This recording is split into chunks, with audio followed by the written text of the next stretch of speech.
السلام علیکم ورحمۃ اللہ وبرکاتہ۔ تو آج ہم اپنا منتخب احادیث کا سفر شروع کرتے ہیں۔ اعوذ باللہ من الشیطان الرجیم، بسم اللہ الرحمن الرحیم۔ حضرت واصلہ بن اسقع رضی اللہ تعالیٰ عنہ روایت کرتے ہیں کہ رسول اللہ صلی اللہ علیہ وسلم نے ارشاد فرمایا، جو شخص علم کی تلاش میں لگے پھر اس کو حاصل بھی کر لے تو اللہ تعالیٰ اس کے لیے 2 اجر لکھ دیتے ہیں، اور جو شخص علم کا طالب ہو لیکن اس کو حاصل نہ کر سکے تو اللہ تعالیٰ اس کے لیے 1 اجر لکھ دیتے ہیں۔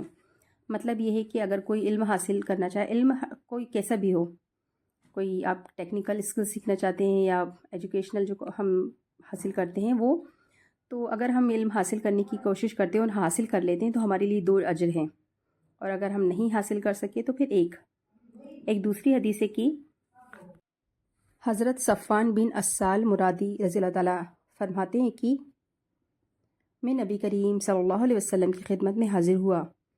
آپ اس وقت اپنی سرخ دھاریوں والی چادر پر ٹیک لگائے تشریف فرما تھے۔ میں نے عرض کیا، یا رسول اللہ، میں علم حاصل کرنے آیا ہوں۔ نبی کریم صلی اللہ علیہ وسلم نے ارشاد فرمایا، طالب علم کو خوش آمدید ہو۔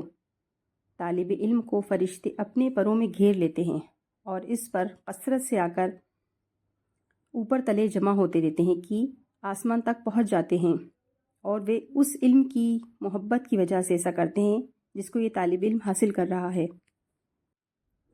حضرت ابو درداء رضی اللہ تعالیٰ عنہ فرماتے ہیں کہ میں نے رسول اللہ صلی اللہ علیہ وسلم کو یہ ارشاد فرماتے ہوئے سنا، عالم کی موت ایسی مصیبت ہے جس کی تلافی نہیں ہو سکتی، اور ایسا نقصان ہے جو پورا نہیں ہو سکتا، اور عالم ایسا ستارہ ہے جو موت کی وجہ سے بے نور ہو گیا ہو۔ ایک پورے قبیلے کی موت ایک عالم کی موت سے کم درجے کی ہے۔ حضرت انس بن مالک رضی اللہ تعالیٰ عنہ فرماتے ہیں کہ نبی کریم صلی اللہ علیہ وسلم نے ارشاد فرمایا، علماء کی مثال ان ستاروں کی طرح ہیں جن سے خشکی اور تری کی اندھیروں میں رہنمائی حاصل کی جاتی ہے۔ جب ستارے بے نور ہو جاتے ہیں تو اس بات کا امکان ہوتا ہے کہ راستہ چلنے والے بھٹک جائیں۔ اس حدیث سے مراد یہ ہے کہ علماء کی نہ ہونے سے لوگ گمراہ ہو جاتے ہیں۔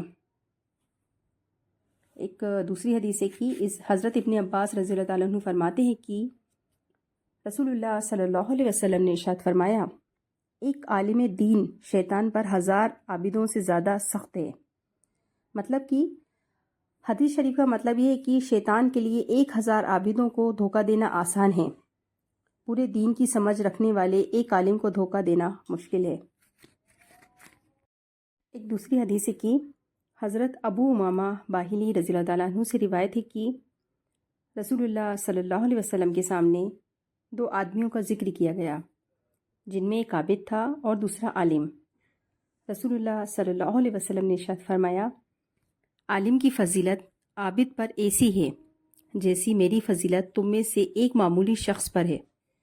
اس کے بعد نبی کریم صلی اللہ علیہ وسلم نے ارشاد فرمایا، لوگوں کو بھلائی سکھانے والے پر اللہ تعالیٰ، ان کے فرشتے، آسمان اور زمین کی تمام مخلوقات، یہاں تک کہ چیٹی اپنے بل میں ہے اور مچھلی پانی میں اپنے اپنے انداز میں رحمت بھیجتی اور دعائیں کرتی ہے۔ تو یہ تھا ہمارا چند حدیثوں کا بہت ہی خوبصورت سا سفر۔ اللہ ہم سب کو اس پر عمل کرنے کی ہدایت دے، اور اسے پلیز اپنے زیادہ سے زیادہ اس کو اپنے عزیز و اقارب میں شیئر کیجیے، اپنے دوستوں کے ساتھ شیئر کیجیے۔